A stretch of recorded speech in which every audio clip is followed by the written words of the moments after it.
Welcome back to Marlins 9. My name is Jeremiah Geiger. It's a rough time, guys. It's a rough time to be a Marlins fan. 4-15. They dropped their most recent series at home against the San Francisco Giants. Overall, 11 games under 500, last place in the East, and worst record in all of in the National League, tied with the Rockies. So, 11 games under, not a lot of bright spots, but there is something that you can take away from the Giants series as you head into Chicago, and that is the return of Edward Cabrera. Edward Cabrera is healthy and was absolutely awesome in his return to the big leagues. Struck out 10, completed 6 innings, only 1 walk.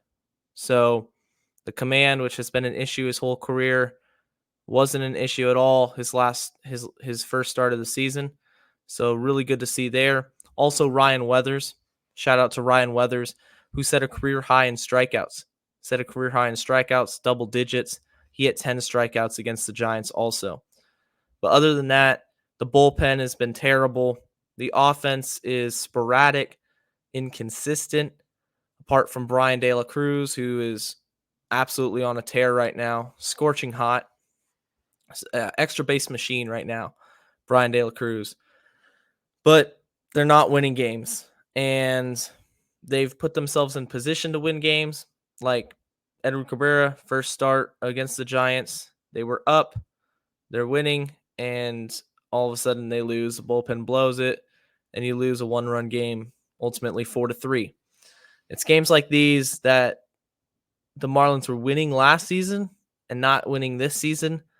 The little things just aren't clicking. The team isn't doing the little things they need to do in order to win these games, especially when it comes to the bullpen, especially when it comes to timely hitting, and putting together crooked numbers. It's just inconsistent play, and that's why they're 11 under.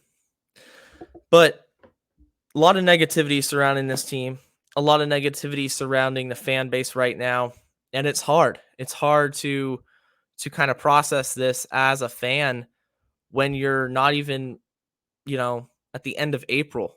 You're just you're April 18th, and you're already out of it for all intents and purposes. It's tough. Certainly unexpected on my end, but there's nothing really you can do about it. But today on the podcast, I'm going to shift gears a little bit. And I'm going to start talking about a completely different topic to kind of take a break from the current team and talking about and recapping the losses and what they should do, and is the front office doing the right thing and doing the wrong thing. Completely away from that topic. We're going to go, and I'm going to give you some of my favorite Marlins players of all time. Should be a fun episode. We're just kind of talk and give you some stories and memories of these players, and you can write in the comments. Hit me up with your favorite Marlins. Everybody's got them. There's going to be a couple in here that, for me, you're going to be like, oh, that's interesting. Because it's not going to be the best Marlins. It's not going to be statistically or anything like that. It's just going to be who I like, who I enjoyed growing up watching. So we're going to get right into it. One of the first player I'm going to talk about is Christian Yelich. Christian Yelich was on the Giancarlo Stanton, Marcell Ozuna outfield. That trio right there, probably one of the best outfield combinations in Major League Baseball at the time, and really started to develop into a terrific hitter towards the end of his time in Miami. Ultimately, he goes on to Milwaukee and wins an MVP over there. But in Miami, fans knew how special he was. Fans knew how special Christian Yelich was and a great young player that he was becoming into. just one of the best left-handed swings um, in the game, really upright stance. There's a lot to like just watching him. It was very fluid. And just overall, I think as a kid, that outfield of Yelich, Ozuna, Stanton was just fun. It was the best thing on the Marlins roster. Um, and looking back on it, like I wish they had kept it together. I wish they had kept it together for a little bit longer. Um, as a kid, this is what I was thinking. Just why would you trade them? Why would you trade Yelich? It hurt, it hurt to see Yelich and Ozuna and Stanton all traded. Um, hindsight is 2020. Ultimately, the team needed more pitching, but to watch Yelich come up and perform electric, as a Marlins fan, it was great. He was a great young outfielder, one of my favorite outfielders and hitters that I've seen for my time being a fan. Um, Now he's in Milwaukee. He's been there for a while now. Been there for a while. Veteran in Major League Baseball. But when he was coming up in Miami as a Marlin, he's just starting out. Homegrown product. Unfortunately, Miami didn't keep him. Ended up trading him in the Lewis Brinson trade that was ultimately completely one-sided in favor of the Brewers. So there's really nothing much you can say about that other than it was just a failure, and they should have kept him for what had been a team-friendly contract. And if they were going to trade him at another time. It was a painful rebuild, but the Yelich trade was really the most impactful in terms of getting no return. There was absolutely nothing that the Marlins got, and I think that hindered their rebuild and the speed that Derek Jeter and company wanted to field a competitive team. Certainly, the Christian Yelich trade was one that they'd like to have back, especially after the team friendly contract he had signed. That was the other thing, is he had signed a 7-year, I believe $49 million contract with the Marlins, and it had just kicked in. Wasn't even nearing the end of his contract or anything by any stretch. And they traded him and ultimately got nothing in return. Would have liked to see, if not the entire outfield, at least him stick together for another year or two. And if they were going to trade him, find another offer, a better offer. But it was great to see him in the lineup, watching the Marlins as often as I could. I loved watching Yelich hit. Just loved watching him hit. So Yelich is on the list for sure. Next guy I want to talk about is definitely not going to be somebody that is flying on your guys' radar. That's Derek Dietrich.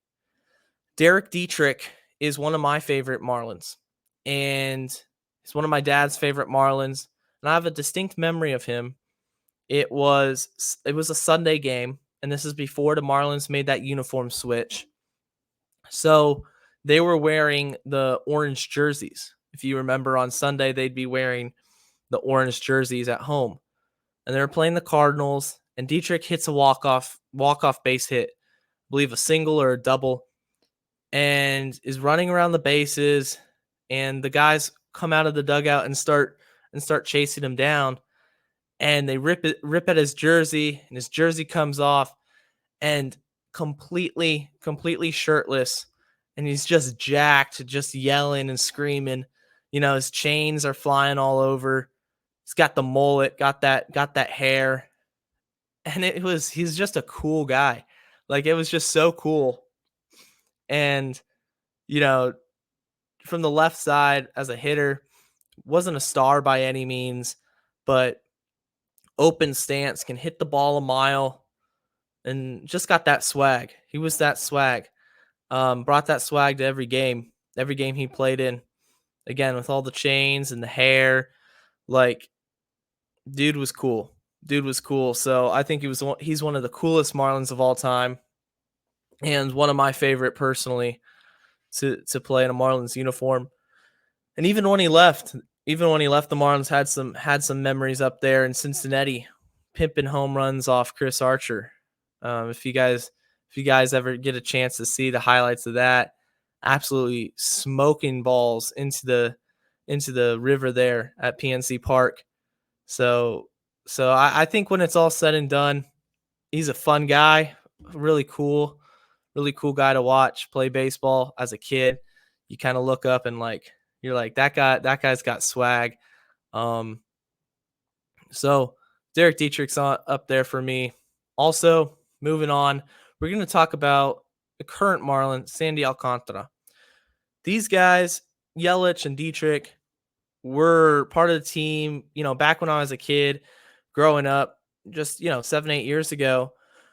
But Sandy Alcantara has been a guy that is now.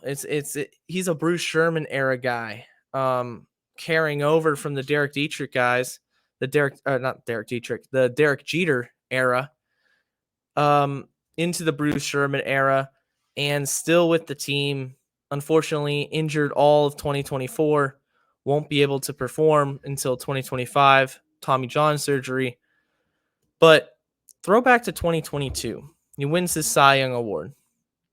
This guy was on another level of dominance. And for a team that was just really bad, the collective group, the Marlins were not a good baseball team. Sandy made them must watch every 5 days. That's how good he was. And that's how good he is. Because I have no doubt he's going to return stronger than ever in 2025. But that was a special, special season from Sandy. Because every time he took the mound, you not only wanted, but you expected him to go 8, 9 innings. You expected him to finish what he started. You don't make him like that. The pitchers aren't like that anymore. Sandy's a throwback. He's one of a kind. The mentality is something that most pitchers in Major League Baseball don't have. And Sandy has that. Sandy has that dog. Everything about him is just he's that ace. He's that guy. The absolute leader of this team. Absolute leader of this pitching staff. Sandy Alcantara is one of my favorite Marlins of this era of baseball. And I think he would be just as great in any era of baseball. If you put him in 1975, he'd be doing the same thing. Like that's how he pitches. That's how he pitches. Like back when the guys were throwing 36 starts and 330 innings, 350 innings. Like Sandy would do that if he could. He would do that if he could. Every time he steps on the mound, he has one goal, and that's to pitch a complete game. I have no doubt in my mind that, and he has no doubt in my mind that he's capable of doing that as well. He's capable of doing that, and he does it. He goes out and does it, and I love that. Absolute throwback, Sandy Alcantara. And now, guys, before Sandy Alcantara, and this is a tough topic. This is a tough topic now. The Marlins had another ace, and Jose Fernandez. His name was Jose Fernandez. And it's already it's an emotional topic, I think. Because I remember the exact day Jose died and finding out that news. I walked into my parents' room and my dad looked at me and said, "Your favorite pitcher just died last night." And I'll never forget that.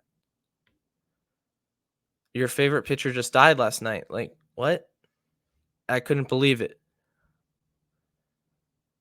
And I remember the rest of that day. It was shocking. It was just shocking. That terrible news.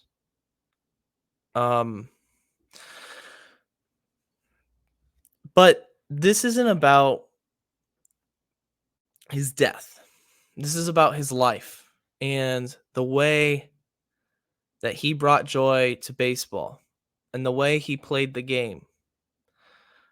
And that is what Jose was all about, was bringing joy to the game of baseball. In 2016, which would ultimately be his final season that he played before his death, I was blessed enough to go to Arizona and for a 3-game series. It was my first ever time watching the Marlins. Watch a full 3-game series versus the Marlins and the Diamondbacks. And Jose Fernandez was pitching in one of those games and was carrying a no-hitter into the 5th or 6th inning, I believe, and was just, you know, absolutely shoving on the mound. And it was great. It was great. Something I'm never going to forget. It's a very, very close memory that, especially with the news later that year of him passing away, made the fact that I was blessed enough to be able to see him pitch in person. It made it that much more important to me on a personal level. He was awesome. He was awesome. Was had the talent, had all the talent in the world, all the charisma in the world. And his story, I think, is more important than anything else. The story of how he came to America in pursuit of freedom, and when he was crossing in the ocean, how he jumped out of the boat to save somebody that had fallen in the water and didn't even know that it was his own mother. How he tried to flee Cuba, not once, but twice, and I think ultimately it took him 3 times to get safely to the States. And this is as a teenager, you know? It's tough. But ultimately, you can say anything you want about Jose Fernandez's legacy, but that is what resonates to me. Is, yes, he was a terrific baseball player. Yes, he was one of the best pitchers in Major League Baseball. And that's great. But you hear stories like that. You hear stories of him and his journey to just come to America and the pride he had in becoming an American citizen. And, the opportunity that he knew he was blessed with, and the pure joy and passion that he brought to playing baseball. And I think that is the most important thing. And that is the most important thing to remember. So, Jose Fernandez, El Nino, rest in peace. Rest in peace. And yeah, it's been what, 2016, since 2016. That's going on 8 years ago. And still think about him. I think every Marlins fan does. Every Marlins fan will think about him. So Jose, rest in peace. And finally, I want to talk about Giancarlo Stanton. Giancarlo Stanton is who brought me into baseball. Brought me into Marlins baseball. So I was about 11. 2013 is when I started watching baseball for the first time. And I was watching the Dodgers and Yasiel Puig. I loved Yasiel Puig.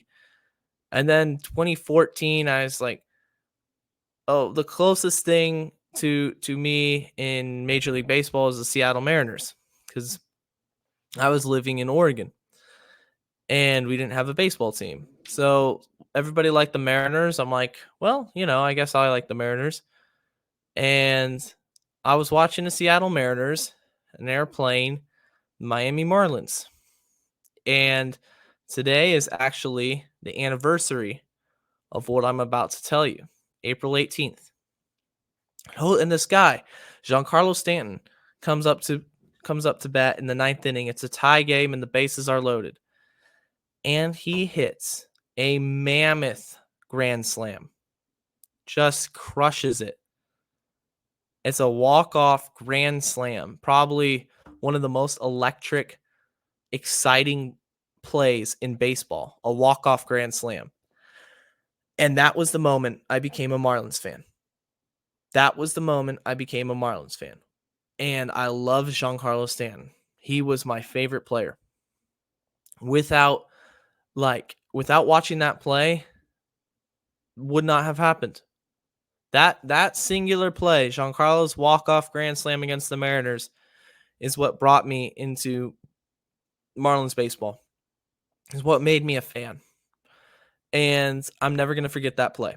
I'm never going to forget that play. It was awesome. And anytime I think about like the beginning of my fandom, I think back to that hit, that grand slam from Giancarlo. To watch him the next season, or not the next season, but a few seasons later, in 2017, chase 60 home runs. The team wasn't a playoff team, didn't make the playoffs. But watching Giancarlo, anytime you saw a Giancarlo home run, it was awesome. I mean, it was just great to see. I loved it. And he has been with the Marlins for a few years now. He's been a veteran with the New York Yankees, but still one of my favorite Marlins of all time. And somebody that is just looking back, watching on my computer, all the home runs I've seen, every time he was up to bat, wondering, well, you never know, but if he gets a hold of this one, it could go a long, long ways. One of my favorite Marlins of all time. And I would say my favorite Marlin, number one overall of all time, Giancarlo Stanton. So that's going to do it for today's episode, guys. Just kind of wanted to switch it up a little bit. Listen wherever you get your pods. Share, like the podcast. Continuing to try to develop this podcast as the season goes on. It's a tough season, but we're going to make it through. And as always, let's go fish.